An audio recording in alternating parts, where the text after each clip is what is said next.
Donald Trump is in Brussels meeting with NATO allies for the NATO summit, and the summit began with conflict right off the bat, which was expected considering some of the statements that Trump had made prior to traveling to Brussels.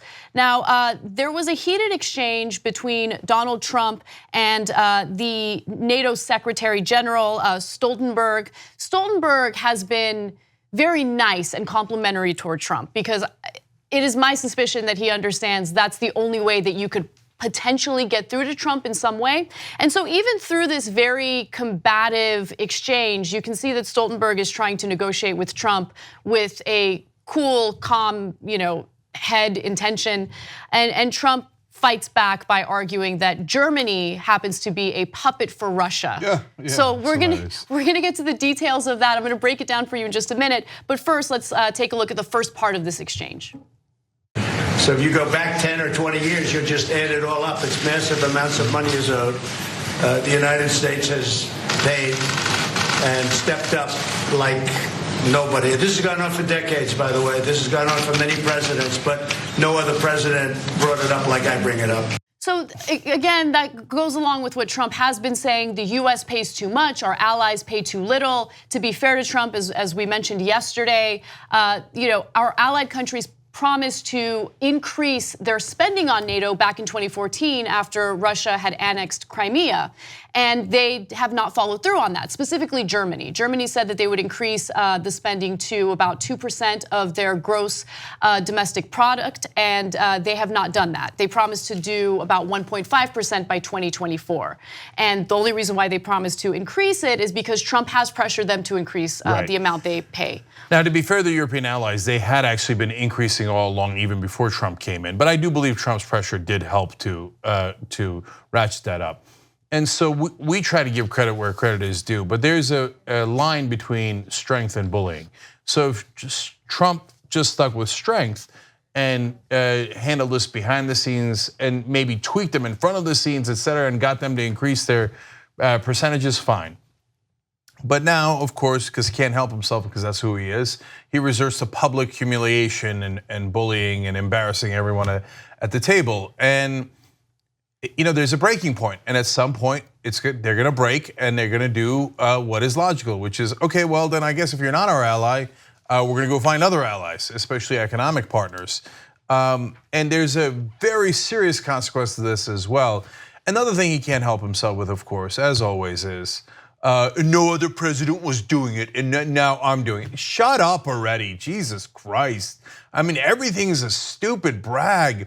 What a silly child. And so my guess is that at some point, one of the other foreign leaders is gonna snap, and justifiably so. And while Trump is going around doing his bullying act, they're gonna stand up in public. Merkel did it a little bit here, but it is a tiny tweak. One of them is gonna stand up and say, why don't you shut up already? You always run your mouth and you never know what the hell you're talking about. I don't know if any of them will go that far, although they should. But somebody's gonna punch back, and then he's gonna get his feelings hurt, and then we're gonna have huge issues. And you can't discount the allies who stood by our side after we were attacked, and that's the whole point. After 9/11, the biggest terrorism attack in United States history, and it's just interesting to see a US leader, US president, turn his back on these individuals, or these countries, I should say, after they have supported us, historically have supported us in various situations. Okay, with that said though, let's now go to Stoltenberg's response to Trump. I agree that we have to do more. I agree with you that we have to make sure that allies are investing more. The good news is that allies have started to invest more in defense. After years of cutting defense budgets, they have started to add billions to the defense budgets. And last year was the biggest increase in defense spending across Europe and Canada in a generation. Why was that last year? It's also because of your leadership, because your clear message. And they won't write that. But no, I have said it before. But the thing is that it really has. Your message is having an impact, and we are going to build on that to make sure that we have further increases.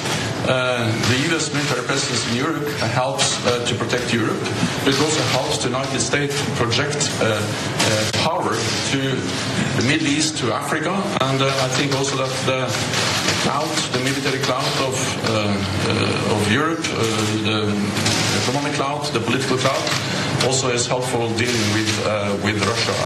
Okay. It's what a pathetic child. And why was that? Why was that? Oh, Mr. President, also because of your pressure. Yeah. Because of your leadership. Yeah, but they won't write that. The media won't write that. Hey, child, focus. This is our most important alliance. Can you focus on that for a second, other than yourself? No, he can't, because he's pathological. He's a narcissist, unlike anyone I have ever seen in public before. So here, how's the right way to do it or the wrong way to do it? Right way to do it is, yeah, we've got a lot of strength and leverage in America, and you want to get them to pay up more, you exert pressure and you do it in a strong way, that's fine.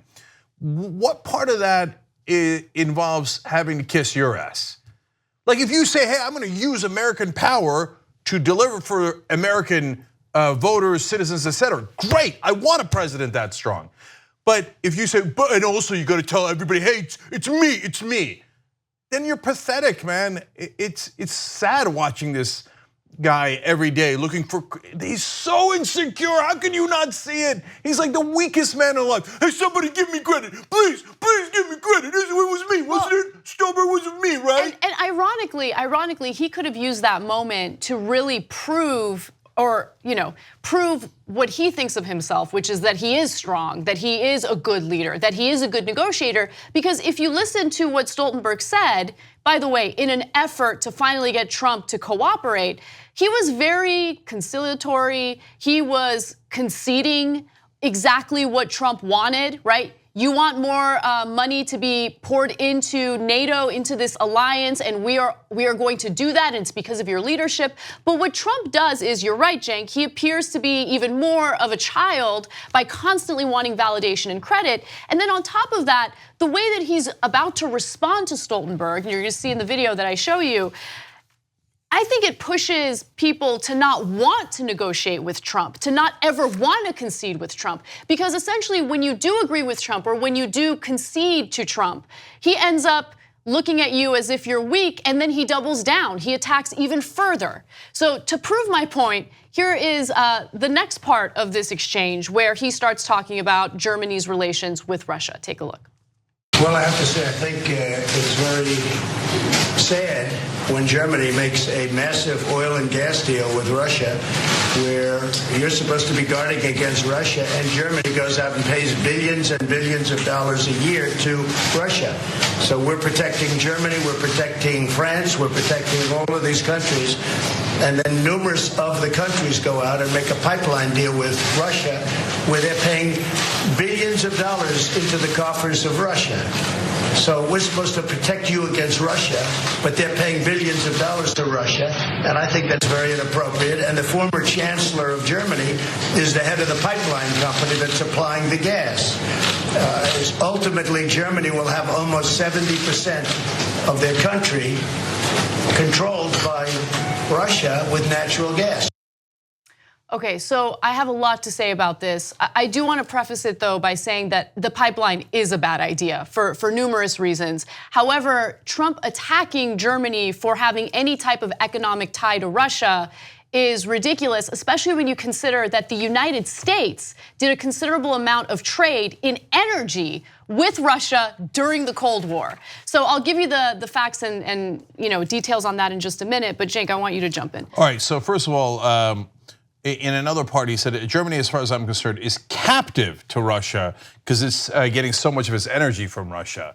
That's the Missy Elliott strategy. Flip it and reverse it. So he was accused of having fake news help him win the election in 2016, which was absolutely true, positively, no question about it. The fake news was overwhelmingly on the side of Donald Trump and the right wing.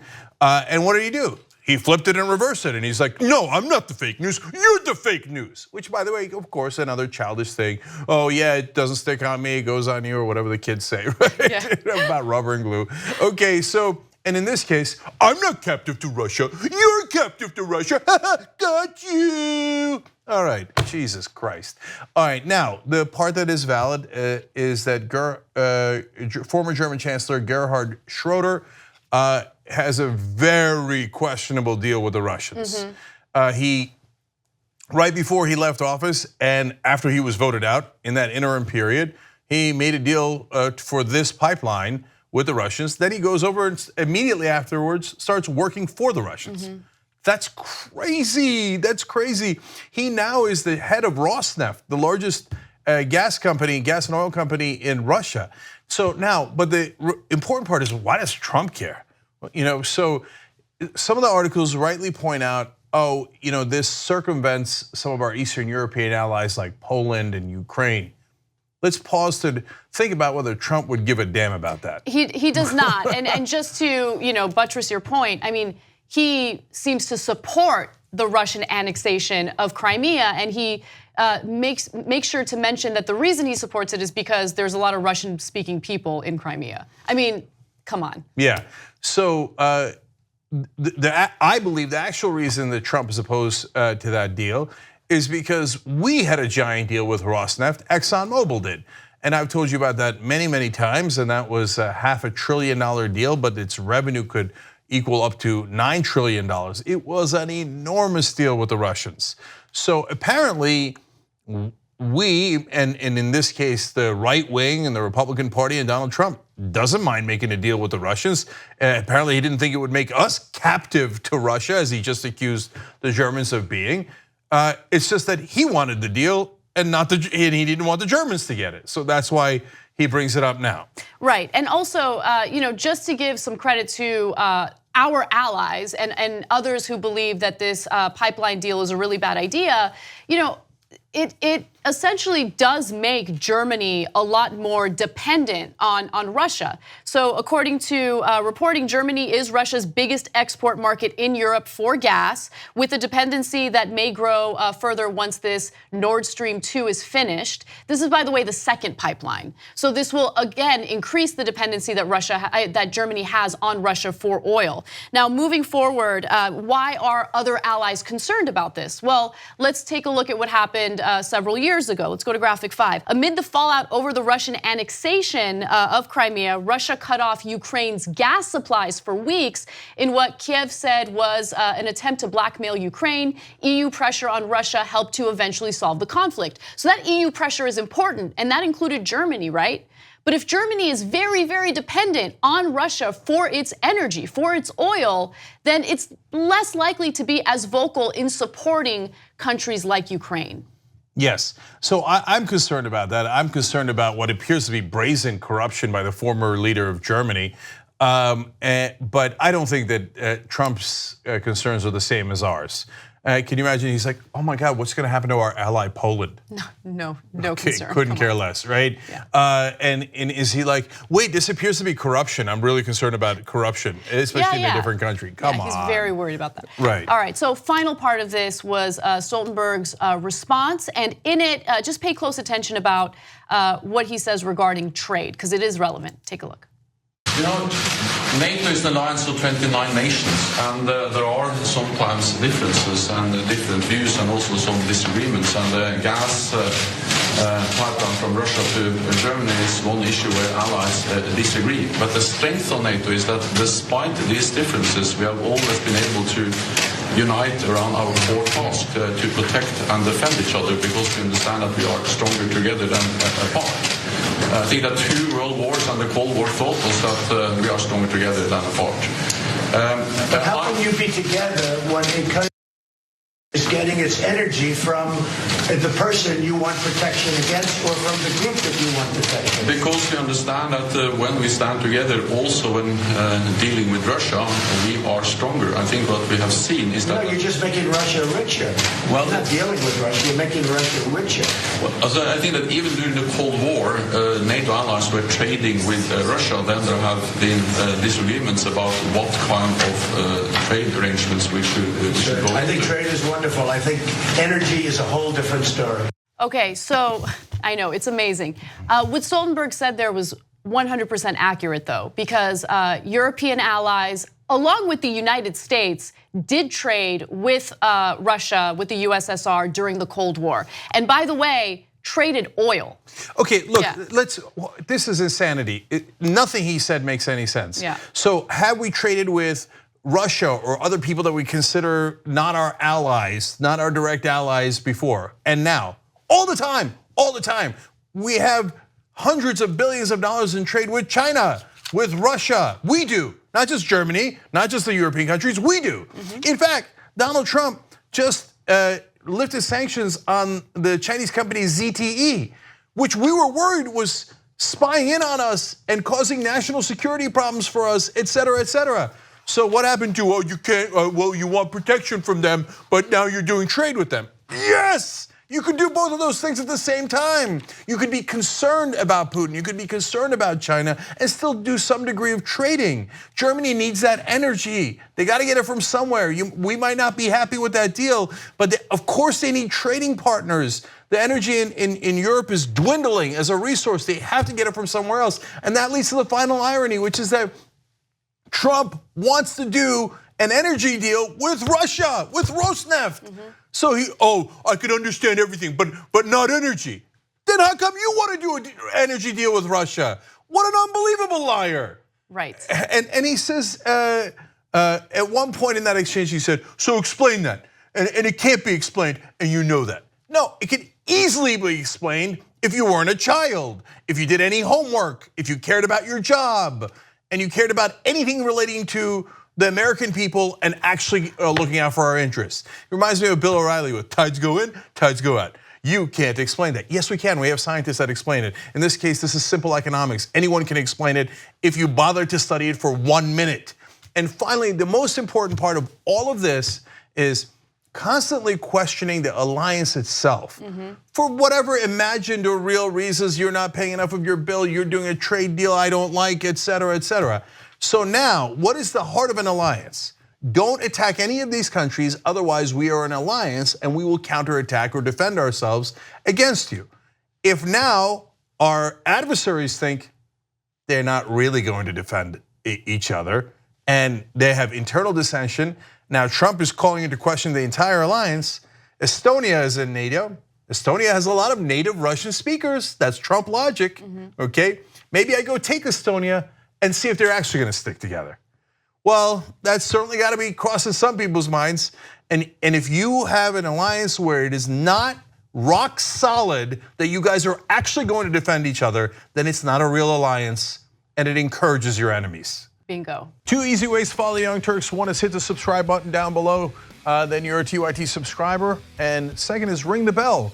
And when you do that on YouTube, you're notified of our videos.